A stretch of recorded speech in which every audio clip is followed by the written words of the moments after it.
My brother asked me to give his wife another chance after she tried to feed my allergic son peanuts, then said, "Well, did anything happen to your son?" When I told him how close he came to losing a nephew, he just sighed and said, "You're making this a bigger deal than it is." I stayed silent.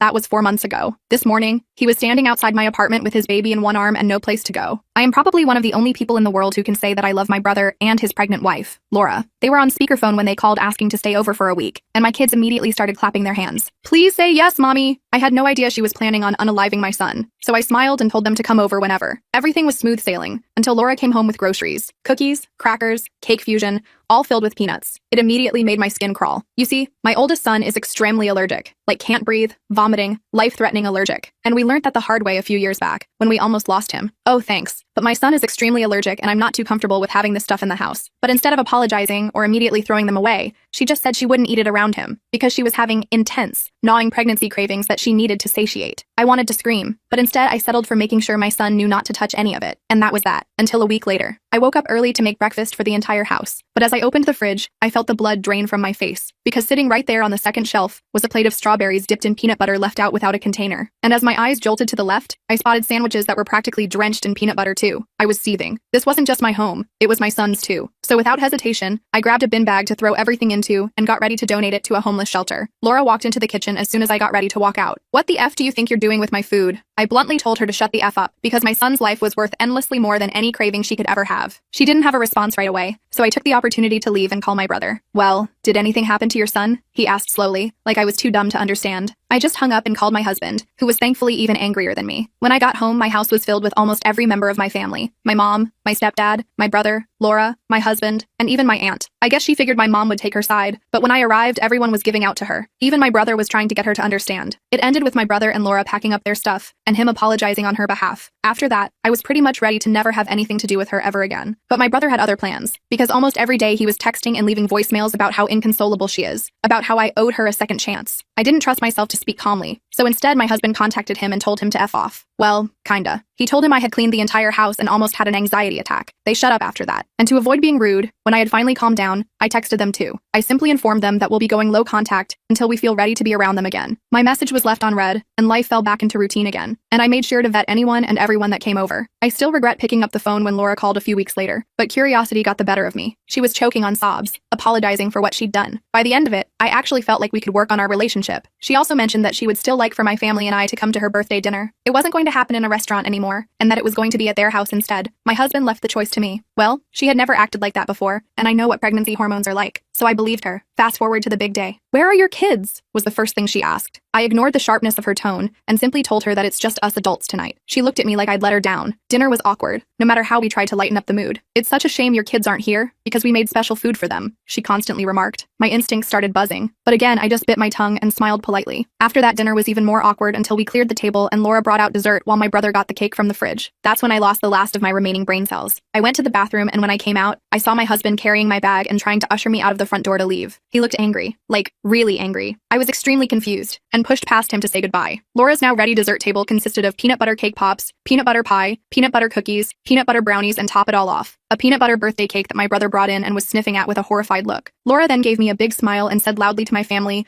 "I thought I should at least get to have my cravings on my birthday. Get your fill before she throws these out too." I immediately lost it. I couldn't control myself anymore. Something in me snapped as I watched Laura smugly announce her peanut butter feast to my family. The tension that had been building for months crystallized in that moment, her self-satisfied smile igniting a rage I'd never experienced before. Without thinking, I lunged forward, grabbed Laura by her thick blonde hair, and dragged her toward the cake. My family gasped as I shoved her face directly into the peanut butter frosting. Laura flailed wildly, her arms windmilling as she struggled to breathe through the thick, sticky mess. The sound of her muffled screams only fueled my anger. "How's that for cravings?" I screamed, holding her down for a few more seconds before letting go, my hands trembling with adrenaline. "I hope you choke on it." Laura came up sputtering, cake and frosting covering her face and hair, chunks of chocolate sponge clinging to her cheeks. Mascara ran down in black rivulets, mixing with the caramel-colored frosting. My brother stepped between us, his face a mask of shock and anger, as my parents rushed to Laura's side. The room fell silent except for Laura's dramatic sobbing. Everyone stared at me in horror, as if I'd transformed into some unrecognizable monster before their eyes. I grabbed my purse and stormed out, ignoring my mom calling my name. the sound of the door slamming behind me providing momentary satisfaction. That night, I blocked Laura's number and all her social media accounts. I paced my apartment, alternating between righteous anger and creeping shame. I thought that would be the end of it, but I was terribly wrong. Within a week, Laura had convinced my entire family that my violent outburst was just the latest in a pattern of jealous, unstable behavior. She told them I'd been sabotaging her pregnancy all along, making up stories about throwing away food, hiding her prenatal vitamins, even accidentally bumping into her at family gatherings. My parents called,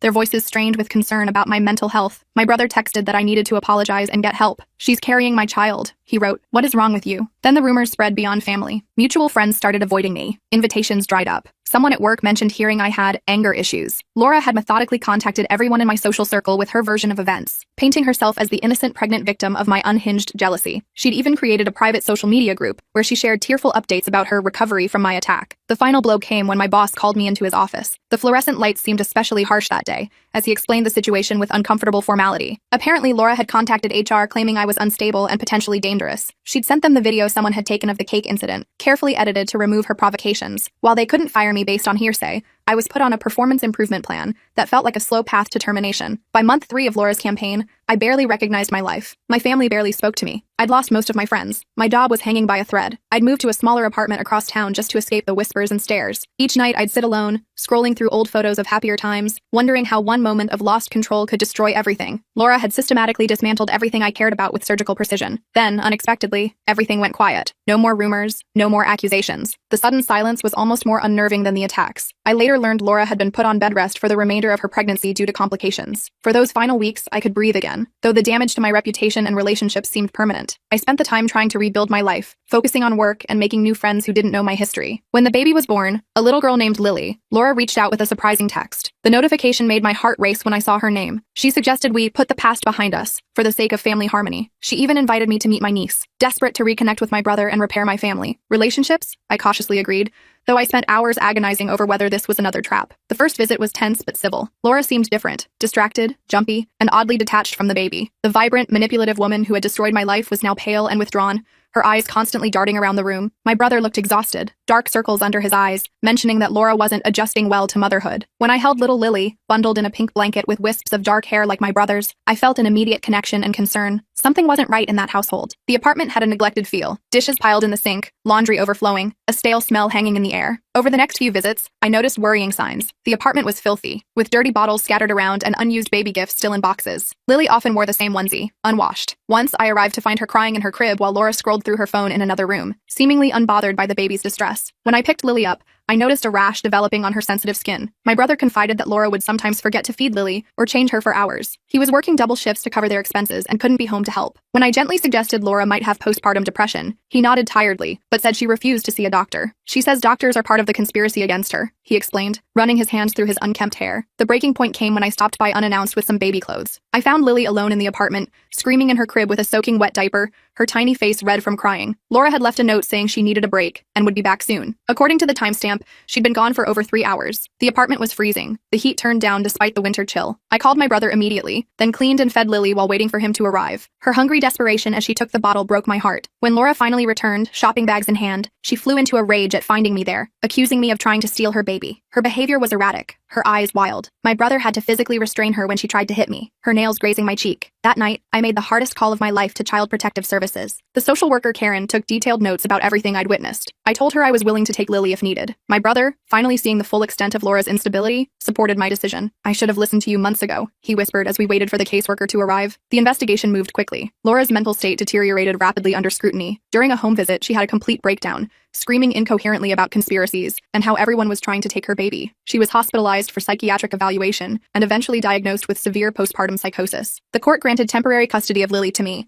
while my brother sorted out his work situation and found suitable housing. Those first weeks with Lily were exhausting, but filled with a love I hadn't expected to feel. My tiny niece thrived under consistent care, gaining weight and smiling more each day. I learned the rhythms of her needs, the different cries for hunger versus tiredness, the way she'd stare intently at ceiling fans, her first real smile at exactly 6 weeks old. Laura was transferred to a long-term psychiatric facility. The doctors explained she needed extensive treatment before she could safely parent. My brother visited her regularly, but admitted their relationship was likely over. He thanked me repeatedly for saving Lily, saying he'd been blind to Laura's manipulation from the beginning. Slowly, my family relationships began to heal. My parents, seeing how I cared for Lily, apologized for doubting me. Friends who had distanced themselves reached out again. Even my work situation improved once the truth about Laura's false accusations came to light. 6 months turned into a year. Laura remained institutionalized, making minimal progress. The temporary custody arrangement became more permanent. My brother and I worked out a co-parenting system that allowed him to be present in Lily's life, while I provided her primary care. Yesterday was Lily's first birthday. We had a small celebration, no peanut butter in sight. As I watched her smash her cake with chubby hands, chocolate frosting everywhere, I reflected on the bizarre journey that had brought us here. From a ruined birthday party to raising my niece, life had taken turns I never could have predicted. My brother pulled me aside during the party. "I can never thank you enough," he said, watching Lily play with her new stuffed elephant. "You saw what I couldn't see. You saved both of us." I don't know what the future holds for Laura, or how we'll explain everything to Lily someday. For now, I'm focused on giving this little girl the stable, loving home she deserves. Sometimes family is formed in the strangest ways, through the hardest circumstances. I still have the video from Laura's birthday disaster saved on my phone. Sometimes I watch it and marvel at how that moment of losing control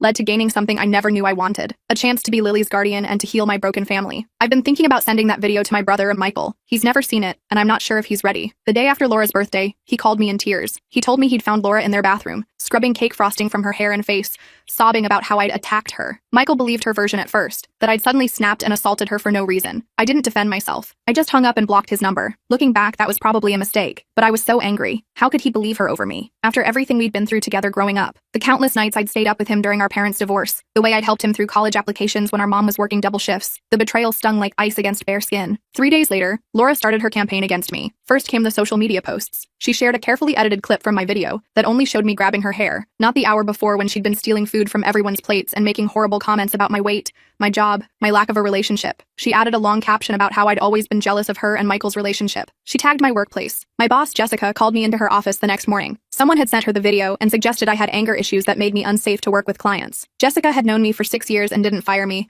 but she did suggest I take a week off until things blow over. Her eyes held sympathy, but her voice was firm. I spent that week in my apartment, blinds drawn, ignoring the messages pouring in from mutual friends asking what happened. I subsisted on delivery food and old movies, anything to distract myself from the unraveling of my life. Laura didn't stop there. She somehow got my parents' phone number and called them with a tearful story about how worried she was about my violent outbursts. My mom called me immediately, concerned. I finally broke down and told her everything. Laura's behavior, the pregnancy announcement she'd made at someone else's birthday party, the food stealing, all of it. Mom believed me, but the damage was spreading like ink through water. By the time I returned to work, 3 clients had requested different representatives. My coworker Thomas avoided eye contact in the break room. People whispered when I walked by. Laura had successfully painted me as unstable and dangerous. The office that had once felt like a second home now felt hostile, the air thick with unspoken accusations. The worst part came when she contacted my landlord Richard. She pretended to be a concerned neighbor and claimed I was having loud arguments and possibly abusing someone in my apartment. Richard had always liked me, but he still had to investigate. The embarrassment of having him knock on my door and awkwardly ask about domestic disturbances was almost too much to bear. I stood in my doorway, clutching the frame for support, as he avoided my eyes and mumbled about just doing his job. For 2 months, my life fell apart piece by piece. I lost friends who believed Laura's lies. My brother still wouldn't speak to me. I was passed over for a promotion at work that everyone had assumed would be mine. I even found my car keyed one morning with the word psycho scratched into the paint. I couldn't prove Laura did it, but the timing was suspicious. I ran my fingers over the jagged letters, feeling as damaged as my vehicle. Then suddenly, the attack stopped. I later found out why. Laura had gone into early labor at 7 months. Michael finally called me, his voice hollow and tired. He told me the baby, a girl they named Lily, was tiny but healthy. Laura had been acting strange since the birth, refusing to hold the baby and claiming there was something wrong with it. Michael sounded scared and confused, his words tumbling out between shaky breaths. I wanted to stay angry, to tell him he'd made his choice when he believed Laura over me, but I couldn't. He was my brother, and he needed help. I went to their house the next day, driving slowly, rehearsing what I would say, how I would remain calm no matter what Laura did. The place was a disaster. Dirty dishes piled in the sink, unwashed baby clothes everywhere. The air smelled sour with neglect. Michael looked like he hadn't slept in days, his eyes sunken, hair unwashed. Laura was sitting on the couch, staring at the wall, completely ignoring the baby's cries from the bassinet. When she saw me, she didn't even react. It was like looking at a different person, not the animated, manipulative woman I'd known. I picked up Lily and held her close. She was so small, so innocent in all this mess. Her tiny fingers wrapped around my thumb with surprising strength. Michael broke down, admitting that Laura had been acting erratically for weeks. She'd stopped taking her prenatal vitamins, claiming they were poisoned. She refused to attend doctor appointments. After Lily was born, she became convinced the baby was watching her and reporting back to someone. Michael had no idea what to do. I stayed the night, caring for Lily while Michael finally got some sleep. The nursery was half finished, walls painted but decorations still in boxes. I rocked Lily in the old chair by the window, watching the moon rise, whispering promises of protection. In the morning, I found Laura in the kitchen, dumping salt into Lily's formula. When I confronted her, she screamed that she needed to purify it because they had contaminated it. I grabbed the formula away, and she lunged at me with a kitchen knife, her eyes wild and unfocused. Michael heard the commotion and ran in. Seeing his wife threatening me with a knife while I protected their baby was finally enough. He called 911, and Laura was taken to the hospital for psychiatric evaluation. I held Lily throughout the chaos, turning her away from the sight of her mother being led away by paramedics. The doctors diagnosed her with postpartum psychosis. She was admitted to a psychiatric facility for treatment. Michael was devastated but relieved. He apologized to me over and over for not believing me about Laura's behavior at the birthday party. He said he'd been in denial about her issues for a long time, ignoring the warning signs that had been flashing for months. With Laura hospitalized, Michael tried to care for Lily alone, but he was overwhelmed. He had to work, and finding childcare for a newborn was nearly impossible on short notice. I offered to help, staying at their house and taking care of Lily during the day. Those weeks bonding with my niece changed something in me. I fell in love with her tiny fingers, her curious eyes, her complete trust, the way she settled against my shoulder, the small sounds she made in her sleep. I found myself singing lullabies I didn't even know I remembered. When Laura was released after a month of treatment, things got worse. She refused to take her medication, claiming it was part of a conspiracy. She would disappear for hours, leaving Lily alone in her crib. Once, Michael found her holding Lily over the bathtub, saying she needed to test if she would float. That was the final straw. I called Child Protective Services myself. The social worker, Jennifer, came quickly. After interviewing Michael and observing Laura's behavior, she determined Lily wasn't safe. When Jennifer asked if there were any family members who could take temporary custody, I volunteered immediately, my heart pounding with both fear and determination. The court process was faster than I expected. Laura's increasingly erratic behavior in front of the judge didn't help her case. She claimed I had been plotting to steal her baby all along,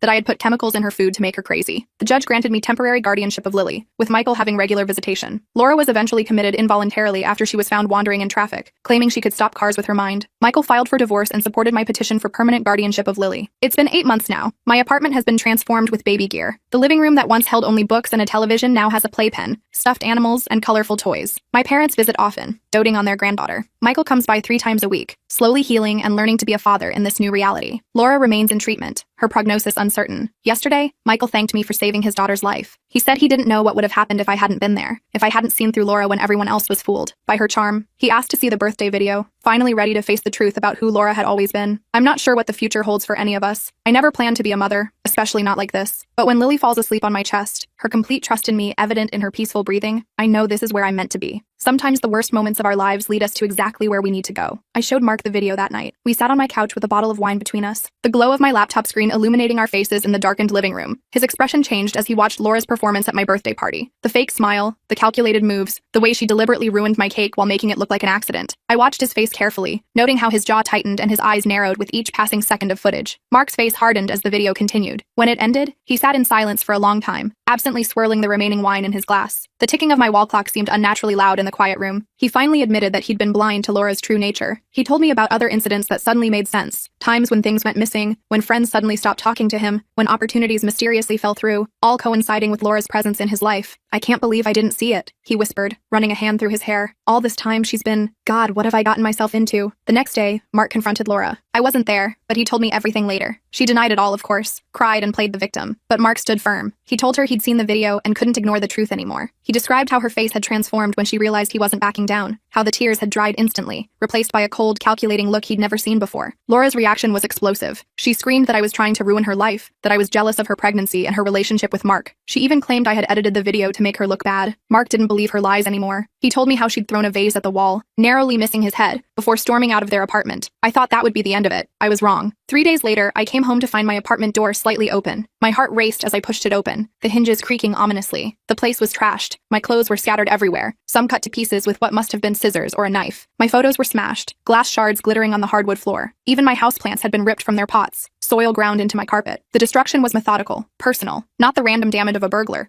but the calculated revenge of someone who wanted me to suffer. On my bathroom mirror, written in my own lipstick, Home Wrecker. The bright red letters dripped down the glass like blood. The police came, took photos, filed a report. The young officer looked sympathetic but not hopeful as he scribbled notes. They said they talked to Laura, but without proof it was her, there wasn't much they could do. I knew it was her. Mark knew it too. The way she targeted my most personal belongings. My favorite dress slashed to ribbons. The photo of my late grandmother smashed beyond repair. It could only be someone who knew exactly what would hurt me most. I changed my locks and installed a security camera, the blinking red light providing small comfort as I tried to sleep in my violated space. I thought that would protect me. I was wrong again. Laura's attacks became more subtle but just as damaging. Rumors started spreading at my workplace. Whispers followed me down hallways. My boss called me in to discuss concerns about my behavior. Clients began canceling. Someone had been calling them, suggesting I was unstable, untrustworthy. A woman with a voice remarkably similar to Laura's, though of course they couldn't be certain who it was. My social media accounts were hacked. Embarrassing posts appeared under my name, things I would never say or share. Friends started avoiding me. Even my parents called, worried about things they'd heard. The digital assault was relentless, a new humiliation waiting every time I checked my phone. Mark tried to stop her, confronting Laura repeatedly, but she was relentless. She told everyone he was leaving her for me, that I was trying to steal her baby's father. The truth didn't matter. People believed what they wanted to believe, and a pregnant woman scorned made for a more sympathetic story than the reality. Within 2 months, I lost my job. My reputation was in tatters. I had to move to a smaller apartment in a different neighborhood because I couldn't afford my rent anymore. The new place was dark and cramped, with water stains on the ceiling and neighbors who argued loudly through the thin walls. Some days I barely left my bed, overwhelmed by how quickly my life had fallen apart, the weight of depression pressing down on me like a physical force. Then Lily was born. Mark called me from the hospital, his voice a mix of joy and terror. The baby was healthy, 6 pounds, 4 ounces, with a tuft of dark hair and her father's eyes. But Laura's behavior had become even more erratic. She'd refused pain medication during labor,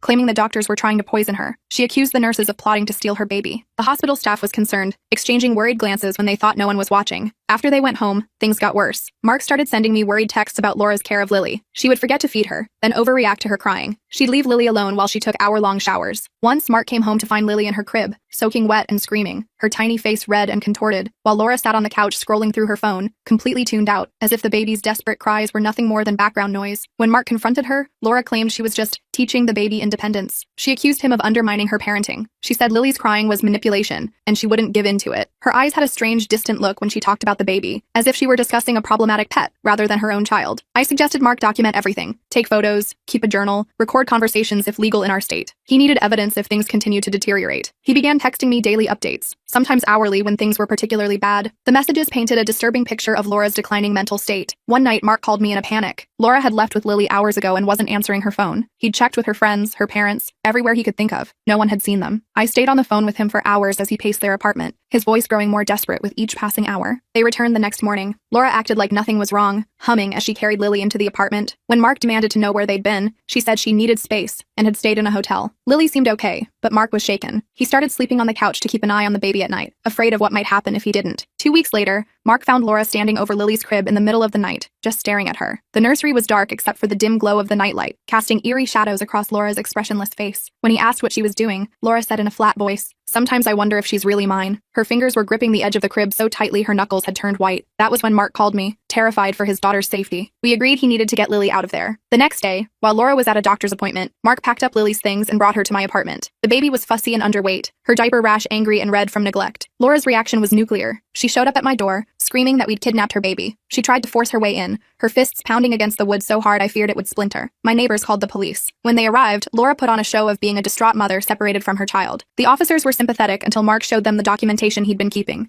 and explained his concerns. The police suggested Mark file for emergency custody, which he did the next day. The judge granted it temporarily, pending an investigation. That investigation led to a social worker visiting Laura's home. What she found was disturbing enough that she contacted me directly afterward. Laura's place was filthy, with rotting food and unwashed bottles everywhere. Laura herself appeared disoriented and kept referring to Lily as the baby, rather than by name. She couldn't answer basic questions about Lily's feeding schedule or medical needs. The social worker asked if I would be willing to care for Lily while they conducted a more thorough assessment. Without hesitation, I said yes. Laura was ordered to undergo a psychological evaluation. The results confirmed what we'd feared. She was experiencing severe postpartum psychosis, complicated by what appeared to be underlying personality disorders. She was committed to a psychiatric facility for treatment. Mark moved in with me temporarily so we could both care for Lily. We fell into a routine, late night feedings, diaper changes, taking turns so the other could sleep. It wasn't romantic between us. We were simply two people united in our love for this tiny human who needed us. Slowly, Lily began to thrive. Her cheeks filled out and she started to smile. First at Mark, then at me, a toothless grin that made all the hardship worthwhile. 6 months passed. Laura remained institutionalized, making minimal progress. Her parents finally acknowledged the severity of her condition and supported Mark's petition for full custody of Lily. They visited their granddaughter occasionally, their faces a mixture of sadness for their daughter and joy at Lily's obvious well-being in our care. When the adoption papers came through, making me Lily's legal guardian alongside Mark, I felt a mix of sadness and relief. No child should lose their mother this way, but Lily deserved safety, stability, and love, things Laura couldn't provide. We celebrated quietly that evening, with a small cake that Lily smashed gleefully with her tiny hands. Mark thanked me one night as we sat on the floor watching Lily practice rolling over, her determined little face scrunched in concentration. He said he didn't know what would have happened to his daughter without me. He admitted he should have listened to my concerns about Laura years ago. I don't hold it against him. Love makes us blind sometimes. And in a strange way, Laura's darkness led to this new light in my life. As I watched Lily sleep peacefully in her crib, her chest rising and falling with each breath, I know that some stories, even the ones that begin with pain, can end with unexpected blessings. I gently brush my finger against Lily's soft cheek, marveling at the perfect rosiness that blooms under my touch. It's been 6 months since she came into my life, and sometimes I still can't believe how we got here. Her tiny fingers curl reflexively around mine, and I feel that familiar swell of love and protectiveness that has become the center of my world. The road to this moment wasn't easy. I remember the day everything changed between Laura and me with painful clarity. It was at her baby shower, a sunny Saturday afternoon filled with pastel decorations, and the excited chatter of family and friends. She'd been stealing my food all day, claiming pregnancy cravings, first my appetizers, then half my sandwich when I set it down for just a moment. I tried to be understanding. She was growing a human after all. But when she went for the last slice of cake I'd been saving, the one with the perfect frosting rose I'd been looking forward to all afternoon, something in me snapped. I grabbed her by the hair, her blonde strands tangling between my fingers, and forced her face down into that cake. She flailed and gasped, frosting up her nose and smeared across her flushed cheeks. Everyone froze in shock. The room suddenly silent except for Laura's sputtering. I told her I hoped she choked on her cravings and walked out, the door slamming behind me with a finality that echoed in my chest. Not my proudest moment, but after years of her taking and taking, my clothes, my boyfriends, my spotlight at family gatherings, I couldn't take anymore. I cut Laura off completely after that, blocked her number, avoided family gatherings, changed my routines to ensure our paths wouldn't cross. The works. I thought that would be the end of it, that time and distance would heal whatever was broken between us. I was wrong. Laura started spreading rumors about me at work. Small lies at first, that I was stealing supplies or bad-mouthing my boss behind closed doors, then bigger ones, more insidious. She somehow got my coworkers' contact information and told them I had serious mental health issues, that I was dangerous, unpredictable, possibly violent. She described the cake incident as an unprovoked attack, leaving out years of context and her own provocations. My boss called me in one day, his face a careful mask of professional concern that didn't quite hide his discomfort. He said clients were uncomfortable working with me. 3 complaints in a week. I tried explaining,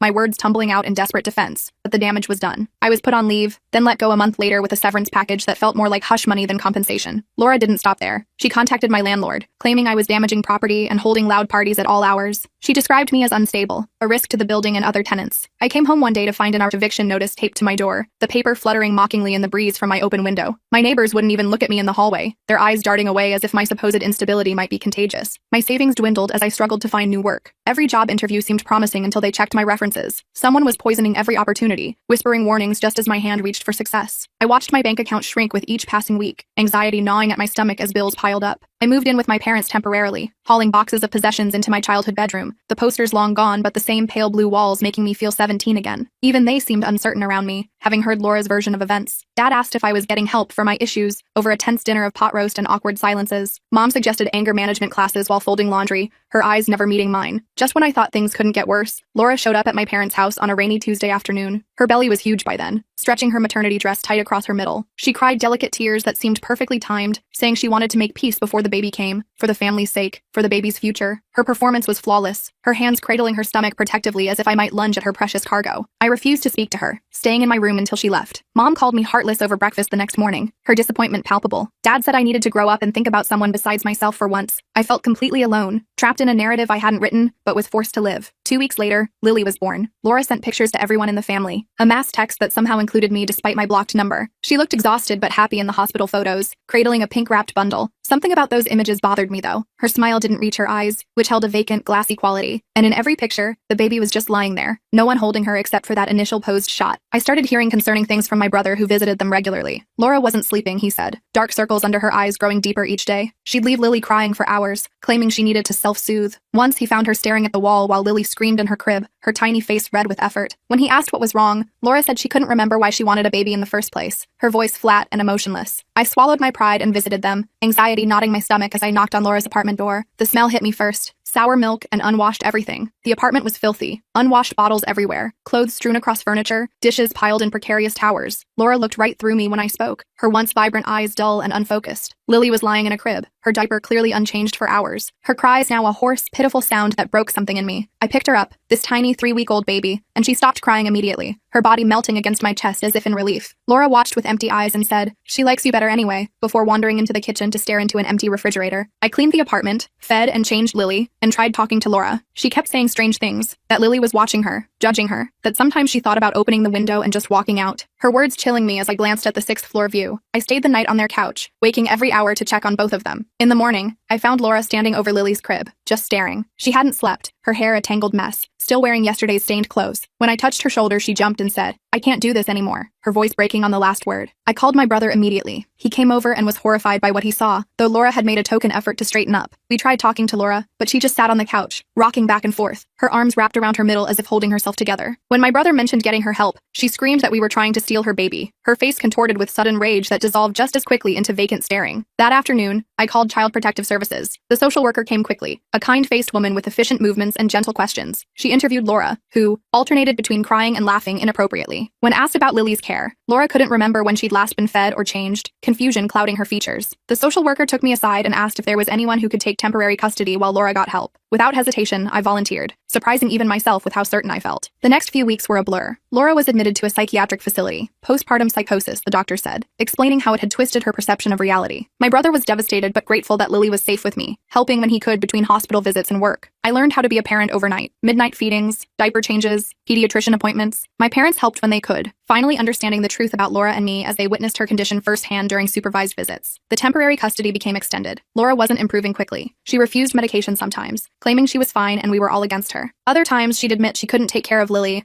and would sign whatever papers they put in front of her. Her signature, a shaky surrender. After 4 months, my brother and I had a difficult conversation over coffee at my kitchen table while Lily napped. Laura's doctors didn't think she'd be stable enough for parenting anytime soon. My brother was drowning in medical bills and visiting Laura daily, exhaustion etched in the lines of his face. I was already Lily's primary caregiver, my life rearranged around her needs and schedule. The decision wasn't easy, but it made sense. With Laura's reluctant consent on one of her clearer days and my brother's blessing, I began adoption proceedings. The courts moved quickly given the circumstances, the judge sympathetic to our unusual situation. Now, watching Lily sleep in her crib in what used to be my home office, I feel a strange mix of emotions. I never planned to be a mother, especially not like this. But Lily has brought a purpose to my life I never expected. Her small triumphs becoming mine, her future my priority. Laura is still in treatment. She has good days and bad. My brother visits her regularly and sees Lily on weekends, bringing her for brief supervised visits with Laura when doctors approve. We're finding a new normal in this complicated family situation, writing rules as we go. Sometimes I think about that baby shower, how one moment of losing control led to this completely different life. If I hadn't pushed back against Laura that day, would anyone have noticed her spiral before it was too late? Would Lily have been safe? The questions haunt me sometimes in the quiet hours after Lily falls asleep. I don't have all the answers. I just know that tomorrow I'll wake up to Lily's morning babbles. I'll feed her, change her, and watch her discover something new about the world. And somehow, that's enough to keep moving forward. My phone buzzes with a text from my brother. He visited Laura today. She asked about Lily, wanted to see pictures. It's the first time she's shown interest in months. A small step, but progress that gives me a flicker of hope. I sent him a recent photo of Lily smiling with applesauce all over her face, her eyes bright with mischief. Some stories don't end the way you expect. Sometimes the villain isn't all bad,